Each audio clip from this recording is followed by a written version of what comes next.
First episode, and we're here for the first episode of Uncomfortable Conversations with the K&K Twins.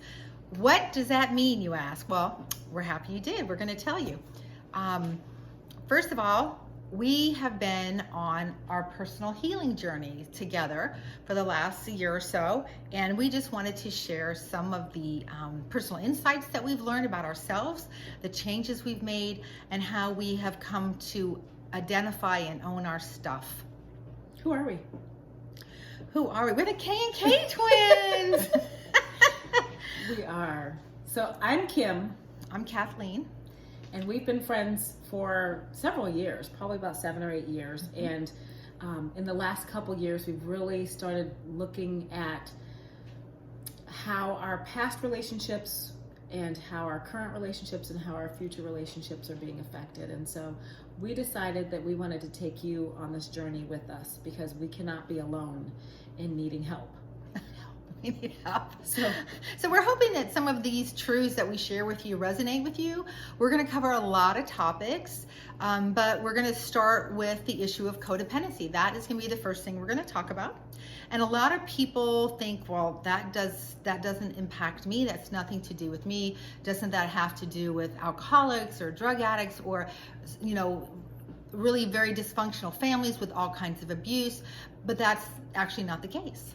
Not necessarily. Not necessarily. Mm-hmm. Kim and I did not come from a particularly abusive backgrounds, and yet the dynamics in our family of origin were such that we experienced some deep wounding, some emotional wounding that left us feeling unloved, unworthy, and lacking in value as a person. So how that impacted us through our lives was profound. So we're just now discovering some of these truths, and we want to share those with you. And that's why we call ourselves twins, because even though we've had we are very different in some ways, our upbringings have made us so very alike in so many ways. So I know it's hard to tell us apart. Right. But as you get to know us, you'll manage. Yeah, you'll be able to figure that out. So, but we've had so many similar experiences that we often joke that we're kind of the same person in some aspects. So, yes. But let's talk about codependency and actually what that is. So I'm going to read a definition here. Some psychologists define codependency as an excessive and unhealthy compulsion to rescue and take care of people. That hurts. Right? So it's also identified as someone who has let another person's behavior affect him or her, but who is obsessed with controlling that person's behavior. Right? Which also hurts. Exactly. So we're going to read here a couple of these descriptions. See if this resonates with anyone, okay? Because you might think this is not you. You might think, I don't try to control anybody. I don't have compulsive behaviors. So just be open right now. Just be open and listen to some of these examples and see if you can identify with any of them. And not just people you know, but actually you. Yes. You may be thinking of your spouse or your sibling, whatever. Think about yourself in these cases. So I'll read a couple, Kim will catch a couple, and just see. They won't all resonate, but some may.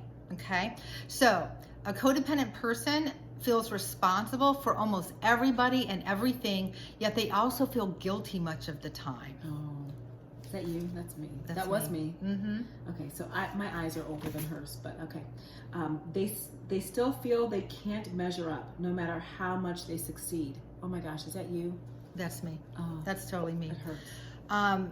They can accurately analyze everyone else's problems, but they cannot see their own. We lack objectivity, and we'll talk about that more later because that's a crucial component of codependency is a lack of objectivity. It's a big one. We don't see ourselves clearly at all. Not at all. So they often feel they are responsible for making other people both happy and successful. So we take on other people's responsibilities, right? We can't say no to any request without feeling guilty for doing so. People pleasing. Right? You? And sometimes we're extremists. Life is either wonderful or awful. We see things in black and white. Okay? We often feel that we must be in complete control of our lives, our homes, and our families at all times. We know that's impossible, and yet we're driven. To do it. Exactly. So other times, codependents will just give up on life. They become irresponsible and out of control. Okay, so some folks may, just identify with that more. So they try harder and harder, but their increased intensity and commitment often results in more introspection rather than more growth.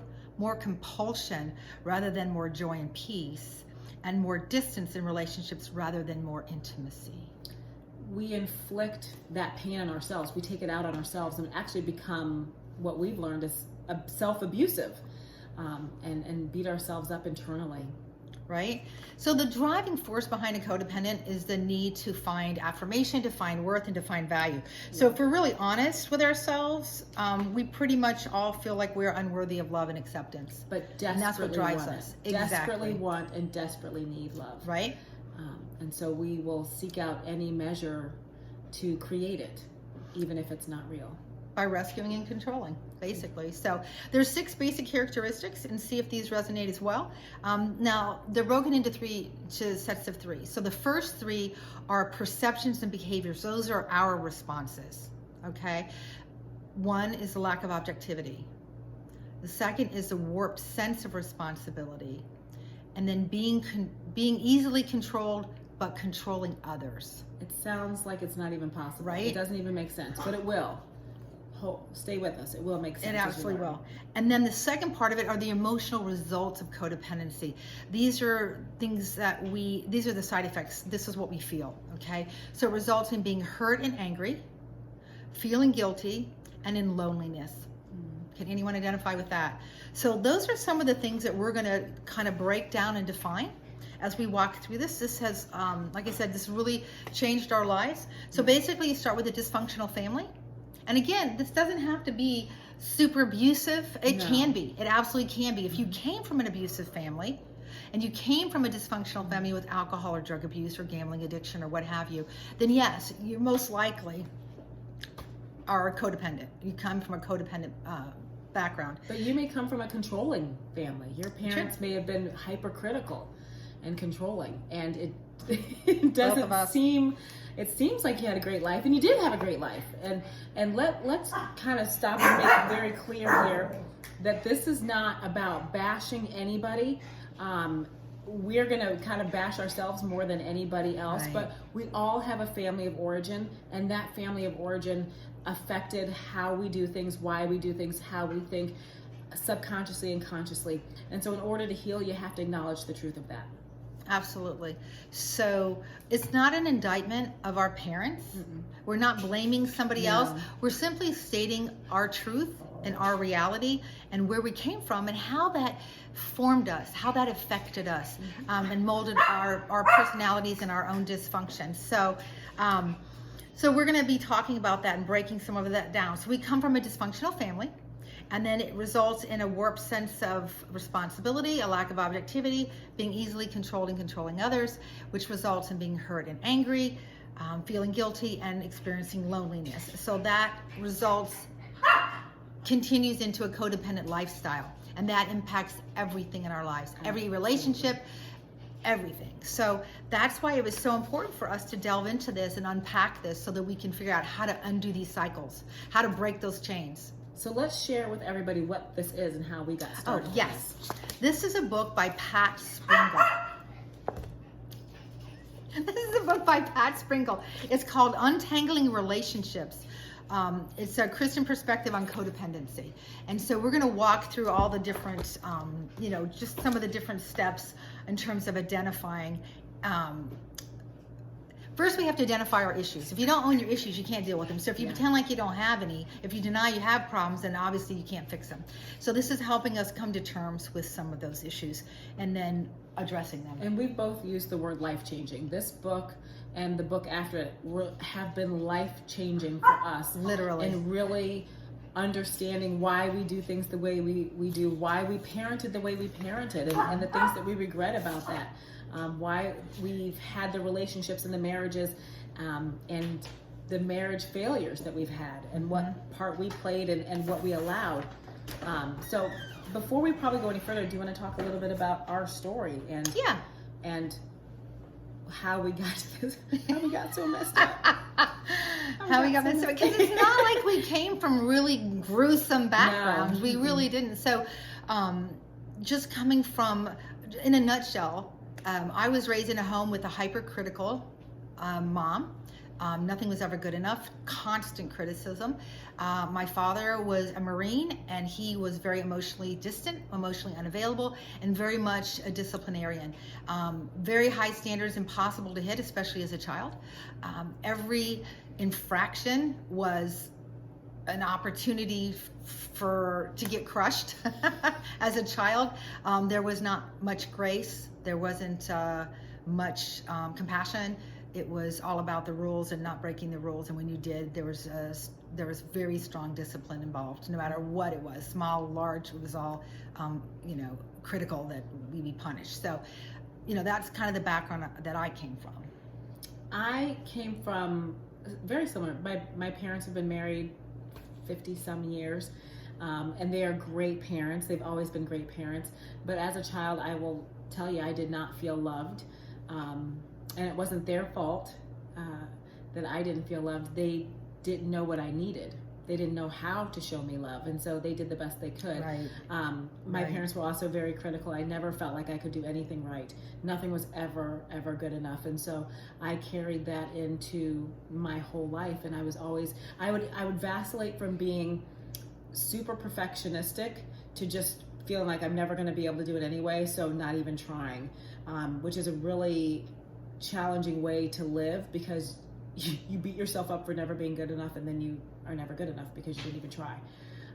I was married 25 years with 5 beautiful children, and after 25 years I realized that marriage was not healthy for me or my children, and so I made some really difficult, painful decisions to not repeat patterns that were not healthy.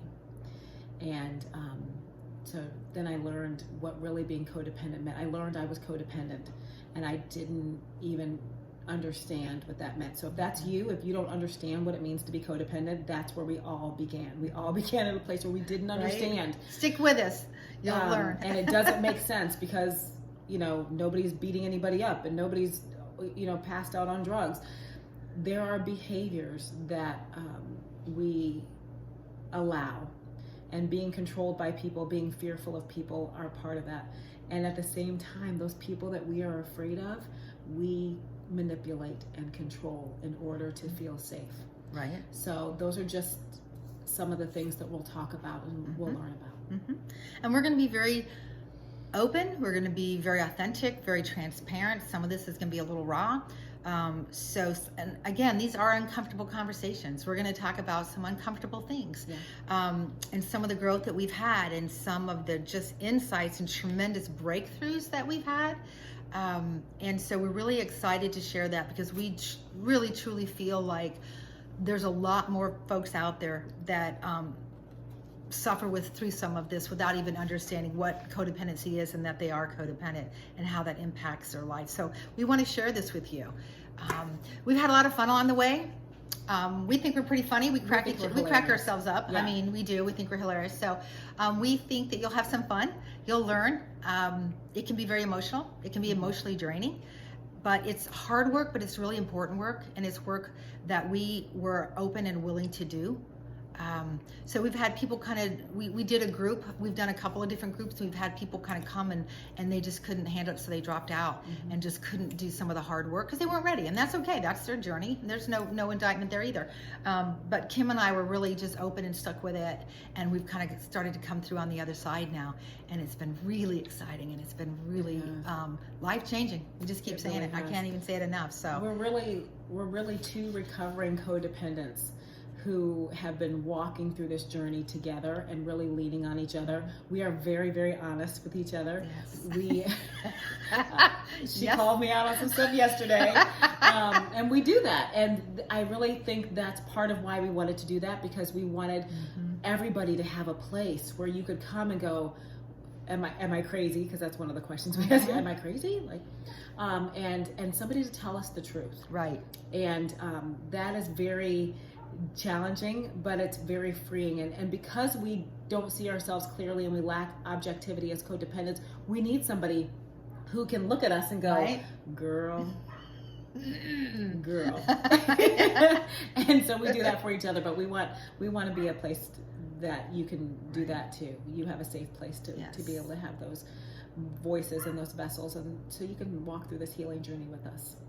And we don't really wanna do it do alone. feel like that it's a blessing. Yeah. We're a blessing to each other because sure. we really can be that sounding board, Yes. and we are brutally honest with each other, but it's important. We want you to come with us. We want Yeah. to educate and share this journey with you. So come with us, because it is a safe place to be really honest and raw.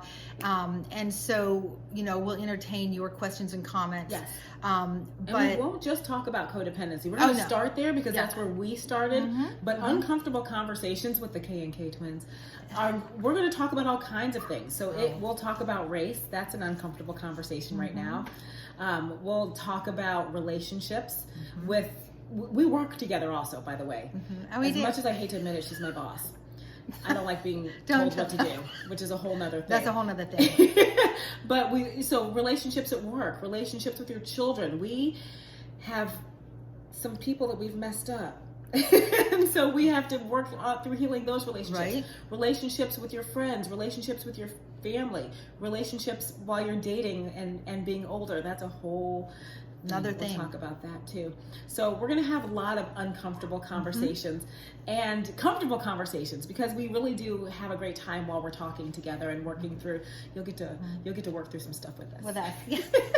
So we're going to talk about boundaries. If Yeah. you've ever felt like you have a hard time setting boundaries, it's hard for you to say no. If you're always feeling a little resentful because someone's taking advantage of you, or you said yes to something you didn't really want to do, but you felt kind of manipulated or guilted into it. You might be codependent. You might be codependent. We should have a thing. You might be codependent Yeah, we got a lot of those. Yeah. So this is really, I think we want our podcast to be about everything. I know those of you who are familiar with Seinfeld, their premise was it was going to be a show about nothing, just everyday life, nothing, but we're going to be a show about everything. Yes. So we're just going to talk about everything. And we think, like I said, we think we're pretty entertaining. So And we entertain ourselves. It might be a little racy. So let me just tell you, we love Jesus, but I cuss a little. But it'll be good. I will do my best. No promises. Yeah, we're gonna be, it's real. It's just real. So we're gonna talk about all of this stuff and how it's impacted every area of our lives. Yes. So, and we're gonna walk this together, and we're going to share that with you. So come And you're on, gonna share it with us. It's gonna be fun. Yes, we want to hear from you. We want to know how this has impacted your life. So again, I want to tell you the book, Untangling. See how beat up it is. Well, Untangling Relationships by Pat Sprinkle. Pat Sprinkle? It's like sprinkle, like cupcake sprinkles, but with a G. And Sprinkle. if you know him, we would love to thank him. Yes, So if you this know has him, changed our lives. Yeah. So there you go. Thanks, Pat Sprinkle. So that's it for episode 1. Come back next week and we really peel back that onion and start delving deeper into this topic. Join us on the journey. Yeah. Thank you.